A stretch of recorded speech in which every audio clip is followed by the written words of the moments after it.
Hello and good evening. My name is Sina Rahimi and I am a PhD student at the University of Sina, Italy. My PhD thesis is dealing with gaseous hydrogen embrittlement of X65 pipeline steam by using tubular samples. And as a part of my PhD project, I have also studied the effect of hydrogen blending ratio with methane and hydrogen embrittlement behavior, which I will present today. And before my presentation, I would like to thank Sustainable Material Science group at Ghent University for supporting me for UV steam measurement. In this presentation, I will first start with an introduction, which will be followed then by initial material characterization and testing setup and conditions. And in the next step, I will discuss the result of different characterization, which includes tensile properties, fractographic analysis, and EBST measurements. And finally, I will conclude. As it was also mentioned in the previous presentation, currently in the different part of the world, the pipeline steels are considered and used as one of the main important way of hydrogen gas transportation. But the concern is that even the smaller ratio of the hydrogen could cause hydrogen embrittlement. So there is a gap in this field and still further experimental results needed to have a better understanding of this subject matter. So in this study, we have investigated the effect of blending ratio with methane on slow strain rate properties and related hydrogen berittlement mechanism.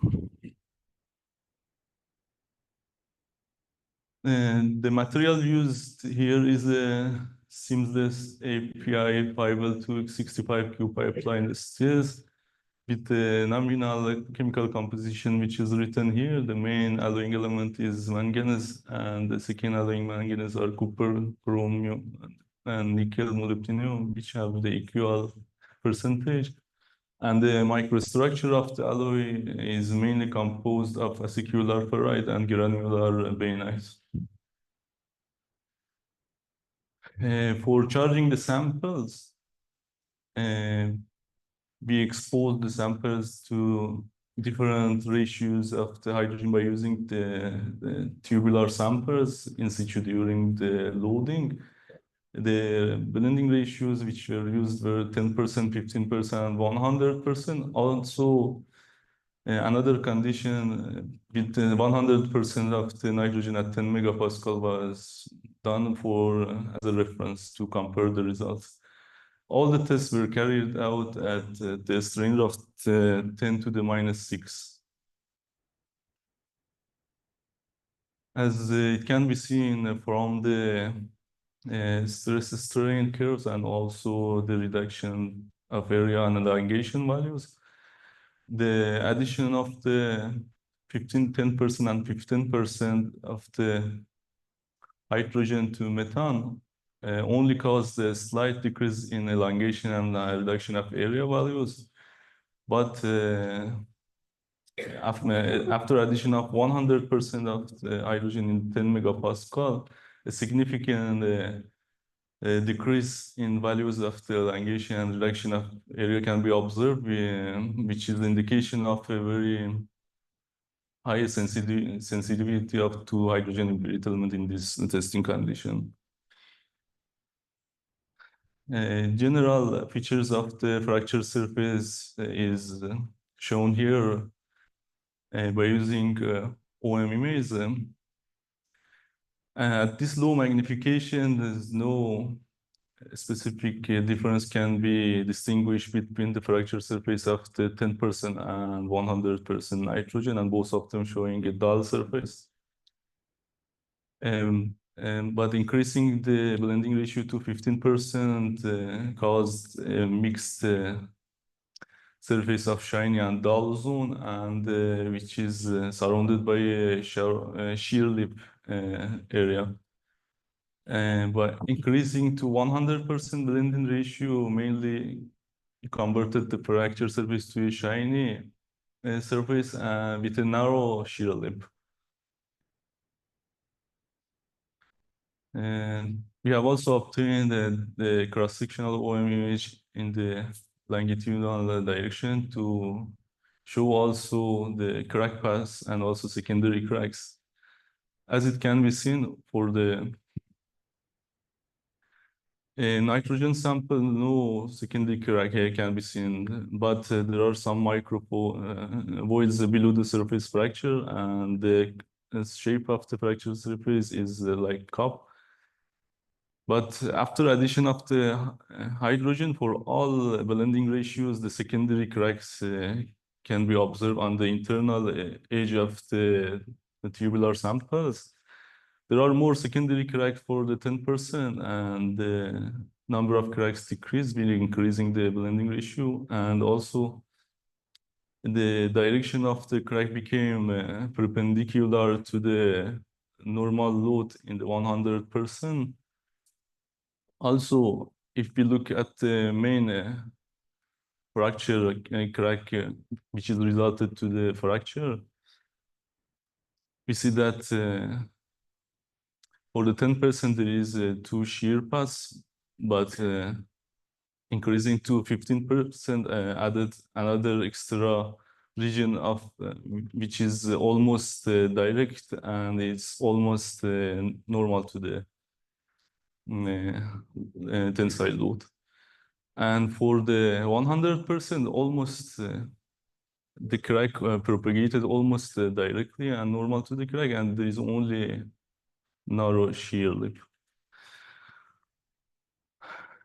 The features of the fractures could be better seen in this magnification with the same image.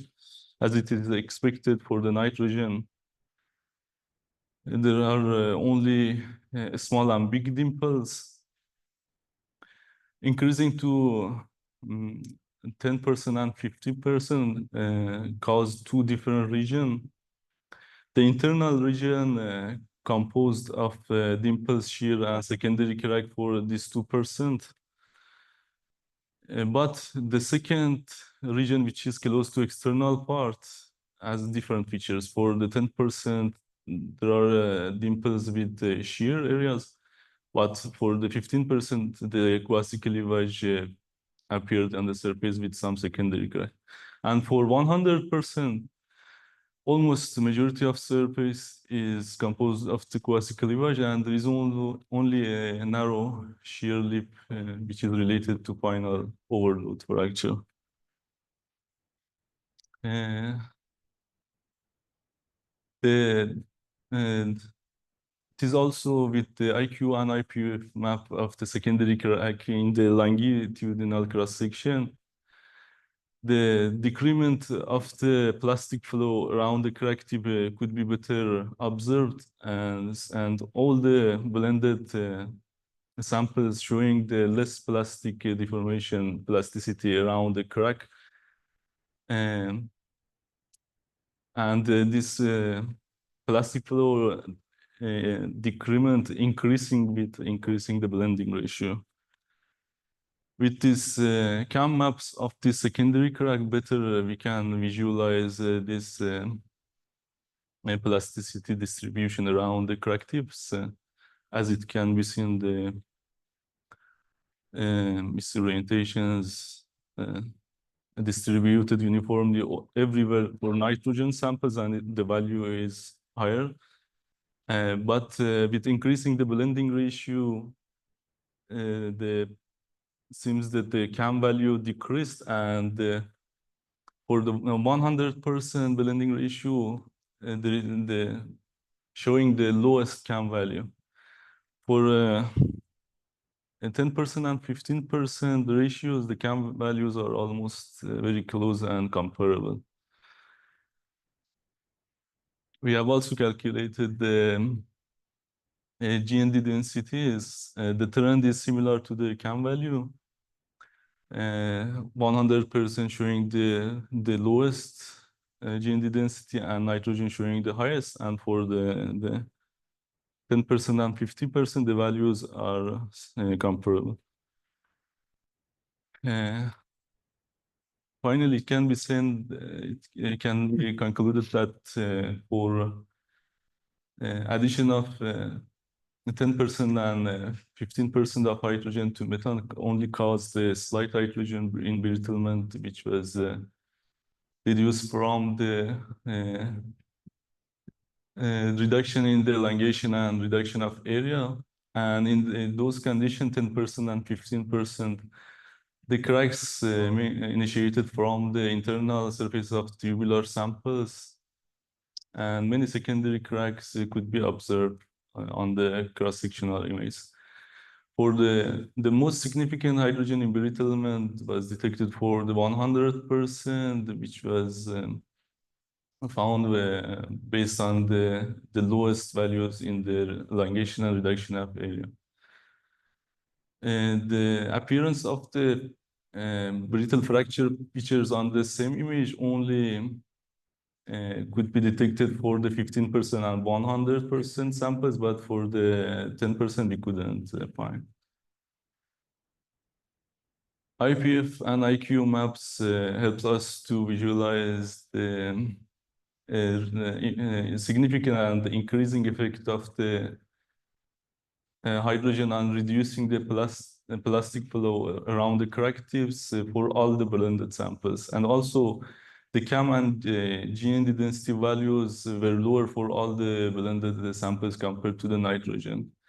But for 10% and 15%, the values were comparable. It can be generally said that the fracture hydrogen embrittlement mechanism of the 10% and 15% samples were accompanied by the more plasticity contribution, which was evidenced by a lower CAM and GND densities compared to 100 higher CAM values and GND densities compared to 100%, and they were comparable.